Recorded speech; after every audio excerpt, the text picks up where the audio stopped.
আচ্ছা, এই যে বিভিন্ন ডান্স একাডেমিগুলো রয়েছে, তার তুলনায় তোমার এই স্বস্তিক ডান্স একাডেমি কোন অংশে বেটার বলে তোমার মনে হয়?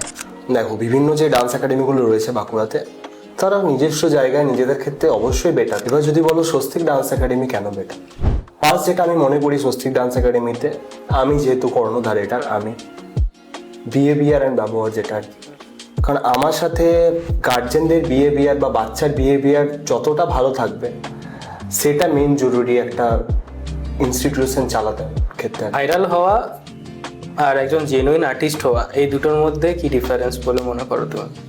তো আজকের ডেটে দাঁড়িয়ে বলছি, ভাইরাল যে কেউ হতে পারে যে কোনোভাবে, এবং কিছু কিছু ক্ষেত্রে এরকমও মনে হয়েছে যে ভাইরাল হওয়াটা নিজে নিজেই হচ্ছে, এরকমও হয় আর কি। সো ভাইরাল হওয়াটা বেশি ডিফিকাল্ট নয়, কিন্তু একটা জেনুইন আর্টিস্ট হওয়াটা ডিফিকাল্ট।